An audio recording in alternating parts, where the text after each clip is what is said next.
Hi everyone, welcome back. Video 3. I hope you had a really good Christmas if you're watching this live or this week. This is my first time back in the school.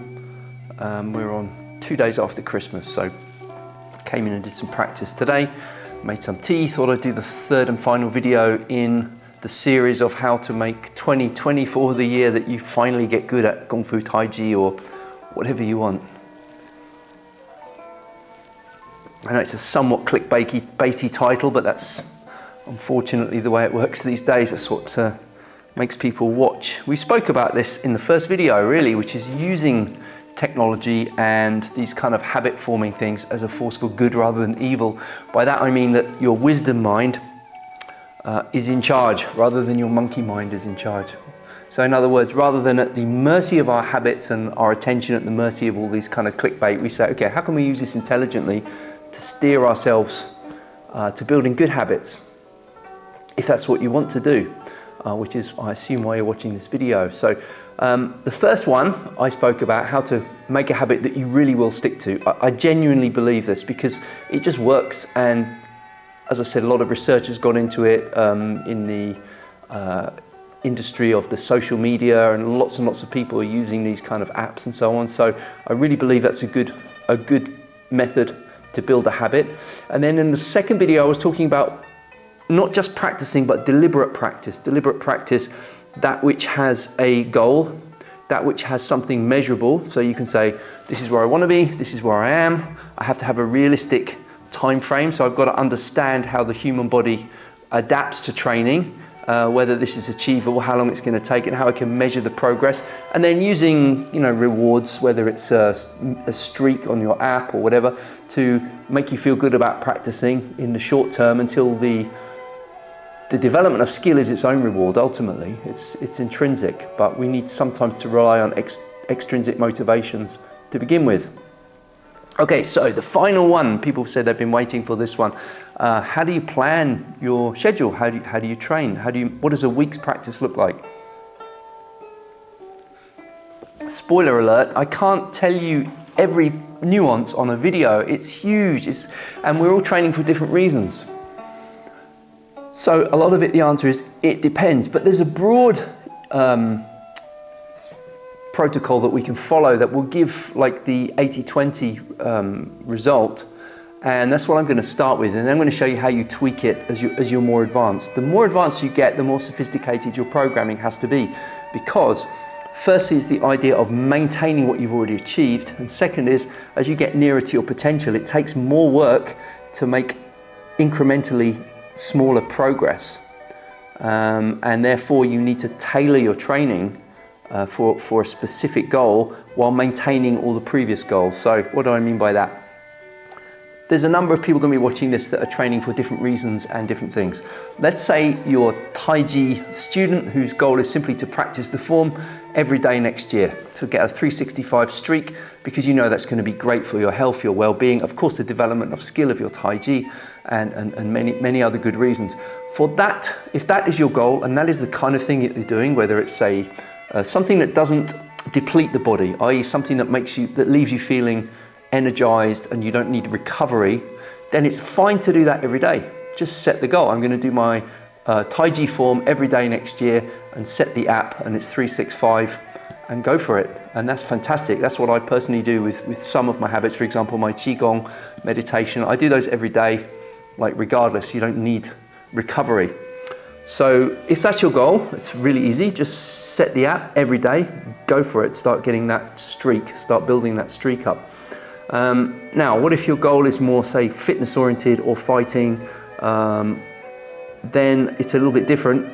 If you're training for a specific event, like when I used to train an MMA team, then of course we know the fight date, so we have a protocol, a peaking and recovery phases. If you do a sport which has a season, for example, you have your competition season, your prep season, your recovery, your active rest, and so on, then it needs to be more sophisticated, because you need to get to this point.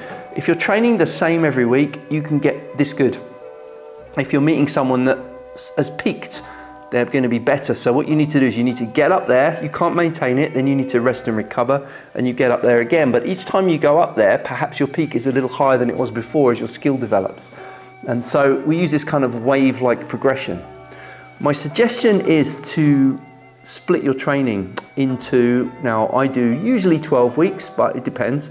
I've been experimenting recently since moving to Cardiff area, going with the school terms, so like 3 semesters a year.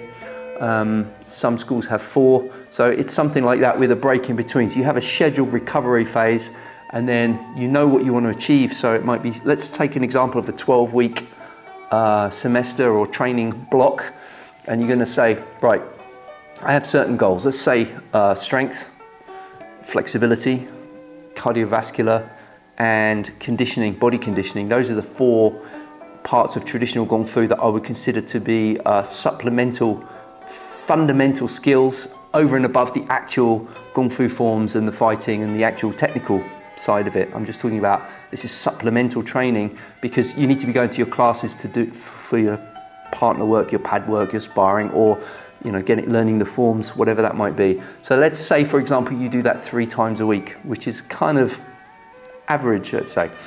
Then above and beyond that, you need to have your daily practice that's solo practice. So let's say you want to get strong, you want to get flexible, and you want to get cardiovascularly fit, and you want to condition the body. Well, my personal advice is don't do each of those every day, because you will burn out, you will tire out. So how do you know it's time for another, for example, hard stretch? If you go to do the stretches from before and your muscles are still tired from the last stretch or sore, you've not rested long enough. So if it's a hard stretch, say you're doing 4 or 5 sessions, 4 or 5 sets of splits, for example, and you're pushing and you're trying to increase your range of motion, you're going to be probably 2-3 days recovery. As you get older, that takes longer. I know I take an extra day compared to 20 years ago to recover. I can feel it takes about 24 hours longer. And this is all what we were talking about last week, assuming you're getting adequate rest, nutrition, sleep. These things like ice baths and saunas help as well. All these things will help with the recovery, because without recovery, you don't make progress. You just beat yourself up. So what you do is you break down, recover, and each time you recover, you're a little bit stronger than you were last time. So don't just think more is better. I think for a hard stretch, twice a week is good. For strength training, twice a week is good. 3 is good as well. More than that is too much. So I would usually do, personally, twice. So here is my template for you. And if you're already very advanced, maybe this isn't enough. But if you're starting out, this is the way to go. Let's say Monday, you do your strength training. Tuesday, you do your cardiovascular training. Say it could be a run. So Wednesday, you do your stretching. And you repeat that Thursday, Friday, Saturday. Then you take a day off. And then you do that the following week. And each time after your day off, you record your numbers, your angles for your stretches, your weights, your numbers, and your run time, or whatever it is. And you keep a record, and you should see improvement. If you start to level off, maybe you're overtraining, maybe you need a different workout plan. But as long as you're tracking it and you're seeing improvement, you just keep doing it. It doesn't need to be fast, it just needs to be going the right direction. Strength training, I recommend not too many exercises, not too many sets. Use heavy enough weights that after like 5 reps or so, you need recovery. So some are, I would recommend talking to a really good strength coach, for example, Pavel Matsek, who's Strong First, or somebody that really specializes in strength. But if you're just starting out, 3 to 5 sets, 3 to 5 reps, 3 to 5 exercises with 3 to 5 minute rest. That's like such a simple protocol. Shout out to Pavel for helping me with that one. It's really super simple and it works for quite a long time. You'll make good progress doing that. So a push, a pull and a squat. So whether that's a barbell squat and a deadlift and a bench press, for example, or whether it's a kettlebell swing, a Turkish get up, weighted chin ups, that's the protocol, 3 to 5, and it doesn't take a long time. So if you're doing that twice a week, really it's like 40 minutes twice a week. It's not a great waste of your time. You have plenty of time left for your Kung Fu or Tai Chi training. So it's twice a week, easy, right? So let's say Monday and Thursday. Day after that, you could do some cardiovascular. So a run. Now, if you're running 2 or 3 times a week, Most of that can be easy. You don't need to be caning yourself. All you're doing is you're building up the mitochondria in your cells, your reserve and your cardiovascular base, your aerobic base, from which then when you do your Kung Fu forms, this is important, I didn't appreciate this. There used to be people saying, oh, running's outdated, boxers used to do the road work in the morning, that's out of date, everything's interval training. So then I switched over, everything was interval training, hard sprints, and so on, and we thought that the long, slow stuff was a waste of time. Turns out, as the modern sports science goes, that some of the old timers had it right. The long, slow training builds a mitochondria, builds the aerobic base. That means when you're doing your sparring or your bag work or your forms that are very high intensity, your body can recover much quicker and therefore you can do more sets. Guess what? More sets equals more skill. So instead of doing it 3 times and just being exhausted, right, you can recover in a couple of minutes, repeat, and then in a workout you could do maybe 15 or 20 sets, which is going to give a lot better benefit than just doing it 2 or 3 times and then stopping. So that would be my advice for that. You're not trying to train for a marathon, or you're not trying to be a running champion, you're just building your base, okay? So that will be for the cardiovascular. The third thing is the stretching. Now, I need to differentiate between the type of stretch that I do every morning, which is getting the kinks out, like your mobility, your joint rotation, some leg swings, some arm swings, taking your body to its range of motion, which you can do every day. That's perfectly safe.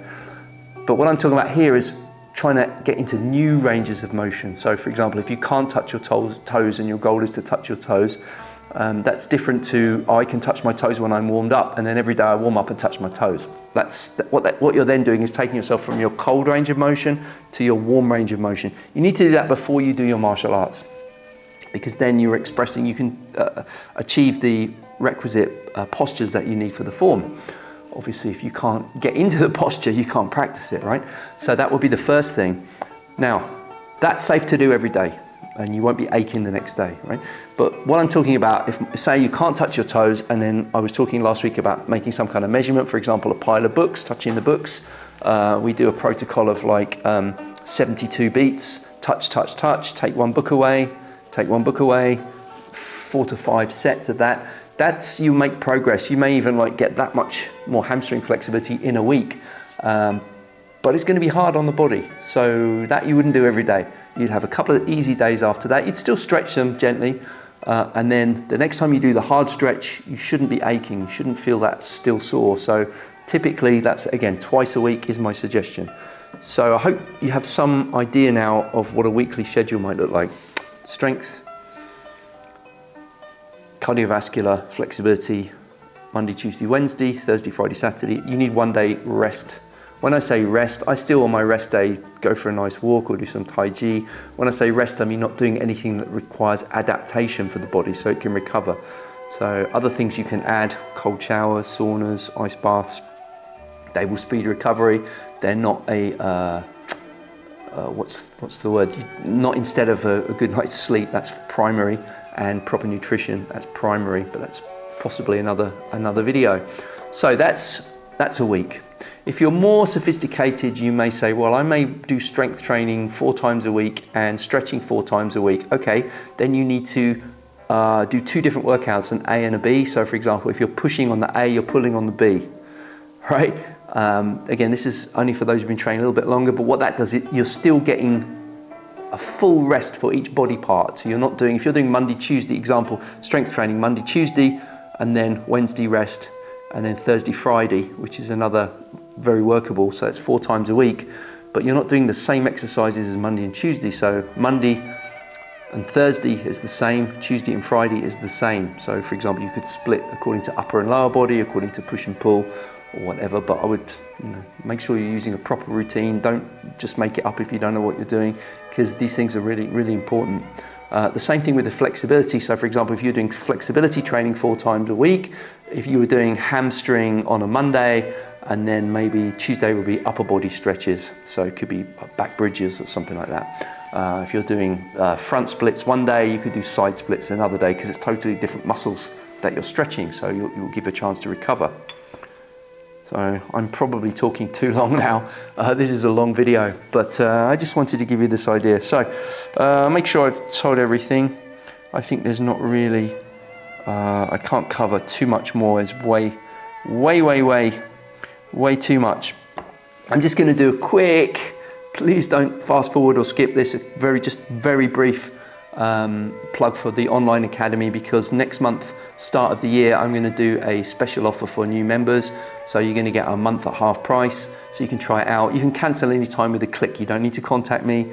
It's just, you got a dashboard and you can get out of it if you're not completely satisfied. So you're not being tied into anything, but it is like a monthly, every month. So what happens is you get a new video every week. So you'll have your week's lesson there. You know exactly what to work on. And then if you film yourself and send it to me, I will do the work for you, because I will tell you what you need to be working on. So I'll give you three very specific pieces of feedback. You'll also get access to a community page. So you get weekly lesson, community page, and individual video tuition for $40 a month. So $10 a week, whatever that is. In the UK, it's about £6–7 a week. So less than the cost of a class, and you've got access to hundreds of lessons and say community page and so on. So if you're interested in that, just drop me a message. Okay, but that aside, well, of course, if you're a member of my class or any other class, then you need to get your instructors help with this, give you some goals, give you some realistic goals, and say, right, oh, what can I achieve in 12 weeks? Like, what's reasonable? If you try and make a ridiculous thing for yourself, you're setting yourself up for failure. So don't set something which is unachievable. You know, if I want to win the London Marathon next year, or if I want to be the UFC heavyweight champion of the world, I don't think any amount of positive thinking will get me there. So be realistic, but also be ambitious. You know, it's you'd be amazed what you can achieve if you just keep plugging away, even if it's a little bit every 12 weeks. The thing is, it's compound interest, right? What that means is you're starting next time from a higher position, so the increments rapidly increase, and you'll be amazed in a few years. You'll be doing things you couldn't have imagined a few years previous, just by tweaking a few things. So the details matter. That's really my message for you. So I hope you got something out of these 3 videos. If anything's not clear, I know it's a lot of yakking, but I've tried to throw a lot of information there. If you don't understand, just drop me a message, or if you have any questions, drop me a message. Be happy to share any tips, or if you send me your routine and say, does this look like it works? I will help you out. And if you're interested in the online academy, drop me a message. Otherwise, keep me posted. You know, let's engage in the comments and let me know how the training's going. I want to see people progressing, whether you're my student or not, whether you just found some of these tips useful. Some people are giving me some great feedback already, having used these things and already starting to get the streak. And that will be amazing in a few months when you see how much progress people make. So that's my wish for you. 2024, may you be healthy, happy, enjoy your practice, and I look forward to seeing you in the next video. Cheers, everyone.